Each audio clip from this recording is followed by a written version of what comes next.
It started like a little whisper behind heavy palace doors, a murmur so low you'd think it was just another passing court rumor. But this one had people at Clarence House dropping their polished, polite tones and throwing around words like disaster and catastrophic. And no, they weren't gossiping about a trivial fashion mishap or some fleeting tabloid headline. They were talking about Prince Harry. Yes, Harry. The man who was once hailed as the monarchy's future, the cheeky charmer who turned into a global darling. And now he seems hell-bent on ripping the royal fabric apart thread by thread. What was supposed to be a gentle attempt at reconciliation with King Charles has twisted into a full-blown public circus, complete with accusations, paranoia, and a palace that has officially had enough. Picture this, the crown, usually so calm, so careful, so above the fray, suddenly snapping. When do you ever see a royal source acting with the king's blessing, stepping forward with statements so blunt they might as well have been blasted from the balcony at Buckingham Palace? That's exactly what just happened. And all because Harry's words became the spark that set a royal fire ablaze. For months, Clarence House was meant to be the quiet stage for a hopeful story. A father and son tentatively stepping back into each other's lives. Harry was lucky to even land that audience with King Charles, insiders say. Lucky because after years of books, interviews, and that Netflix series where he aired grievances like confetti, Charles still opened the door, still offered tea, still gave him a chance. But what did Harry do with it? Did he show quiet gratitude? Did he take the olive branch? Oh no. Instead came a storm. Wild claims, cryptic talk of dark forces, conspiracies swirling inside the palace walls. Charles, already carrying the crushing weight of the crown, battling health worries, and trying to hold together a nation's faith, suddenly found his own son throwing grenades into the fragile peace. Imagine trying to cup water in your hands, only for Harry to keep poking holes through your fingers. That's how it felt for the king. And it's not just this one episode, it's a pattern. Harry falls out with everyone. His friends, his royal duties, even his own country. He doesn't just send messages, he launches wars of words like missiles. One by one, the bridges burn, until all that's left is Harry, stranded on an island he built out of his own scorched earth. Want proof? Just look at the wreckage of his once promising charity Cinnaball. Once a shining star, now a smoking PR disaster. Why? Because Harry clashed publicly with the chairwoman, Sandra Chandala, a woman respected far and wide for her dignity. That fallout left the charity in ruins, and that's Harry's track record in a nutshell. The man doesn't just quarrel, he demolishes. This isn't a case of a fiery temper or a rough patch. This is someone who seems almost determined to sabotage the very platforms that once gave him purpose. And while he burns it all down, the palace has stayed eerily calm. Their official response? Just one word: counterproductive. Now anyone fluent in royal speak knows that's no polite slap on the wrist. That's a dagger wrapped in velvet. Remember Queen Elizabeth's legendary line after Harry and Meghan's Oprah tell-all? Recollections may vary. It was a royal kill shot disguised as politeness. When the king's team says counterproductive, what they really mean is destructive, dangerous, and flat-out unacceptable. They're telling the world trust has been shattered, maybe beyond repair. But here's the kicker. Harry doesn't see it that way. Not at all. In his mind, he's the hero galloping in to help. He struts into the UK acting like the moral cavalry, convinced he can pick up the slack while William and Kate battle their own challenges. But to the public, and to the palace, that narrative is laughable. It's like Count Dracula offering to run a blood bank. Think about it. The man who accused his family of racism, who cashed in his pain for millions, who sold his grievances on prime time, now wants to help? The arrogance of it is enough to take your breath away. And yet, over in Montecito, Harry keeps insisting he's happy, happier than ever, free, content. But the louder he repeats it, the less anyone buys it. Because let's face it, if you're truly happy, you don't have to keep screaming it to the world. Meanwhile, King Charles's fury isn't just some royal pout. Oh no, this is years of patience finally snapping. Sources close to him say he's mystified, even wounded, that his son twisted what should have been a tender reconciliation into yet another headline war. This isn't just anger, this is heartbreak colliding with rage. And here's the unprecedented part. Insiders whisper it was Charles himself who authorized palace officials to speak bluntly on record. Royals do not do that. Ever.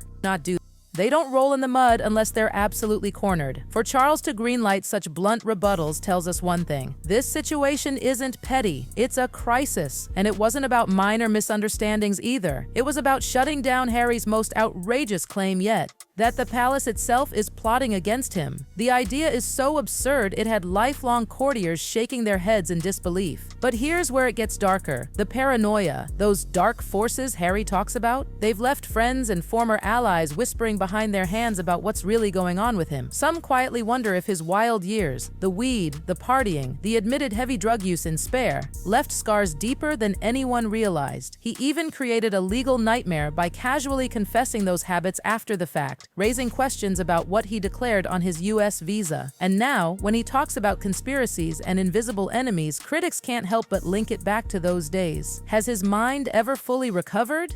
This is the tragedy gossip circles can't stop buzzing about. Harry doesn't just fight with others, he fights with himself. He lashes out, retreats, then lashes out again. It's a cycle that leaves allies shaking their heads, muttering that he's become a prisoner of his own anger. That right there is just the beginning. And it's not just whispers anymore. People who once adored Harry, who once backed his causes, now mutter behind closed doors, he ruins everything he touches. Look at Cinnaball again. What should have been a crown jewel of his charitable legacy turned into rubble. Why? Because he clashed with Sandra Chandala, a woman with unimpeachable credentials, a leader respected even in circles Harry desperately wanted approval from. That clash didn't just end badly, it left the charity a hollow shell, and all fingers pointed back to him. This is the story repeating itself again and again.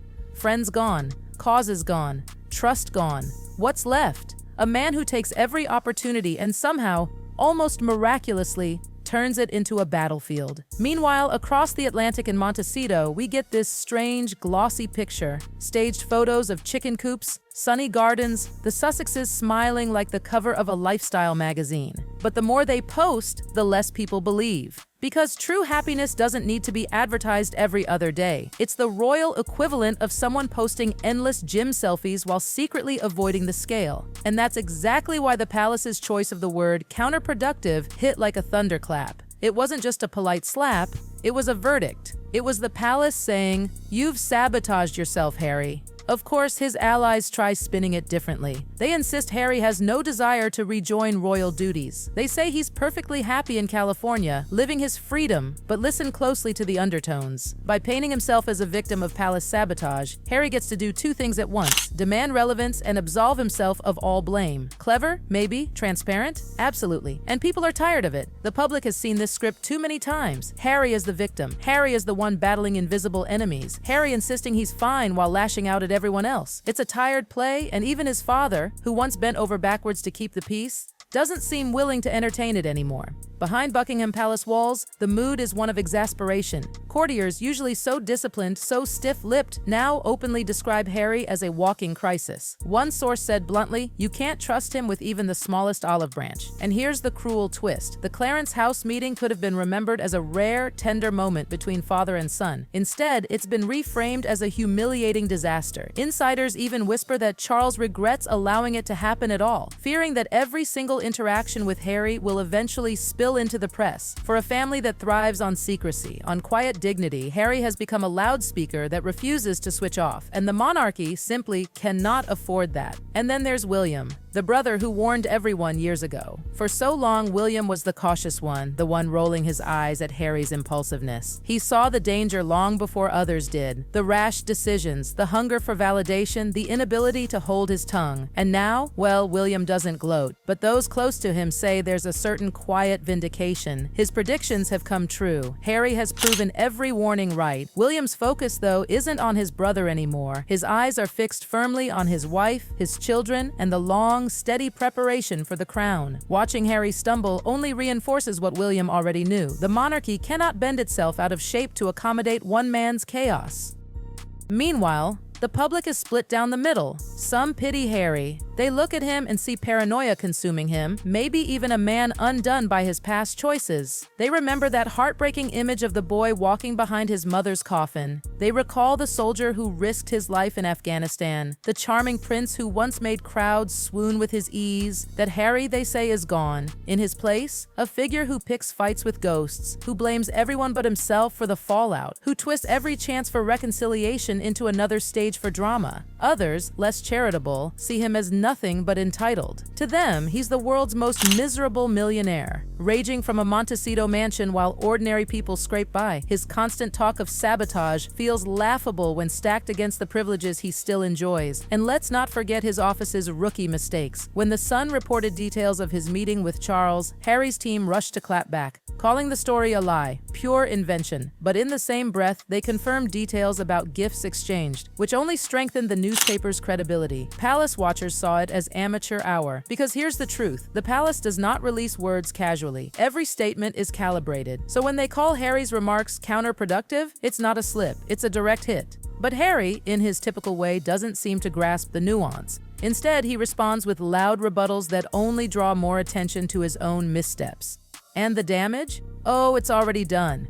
Any hope of Harry ever slipping back into the royal fold, even in some hybrid half-in half-out role, is gone. The late Queen herself had made that clear. And Charles? After this round of accusations, he's not reopening that debate. Future invitations, if any, will be brief, cautious, and tightly controlled. Because the palace cannot risk another leak, another outburst. Trust has evaporated. And in royal circles, once it's gone forever. For Harry, the tragedy is almost Shakespearean.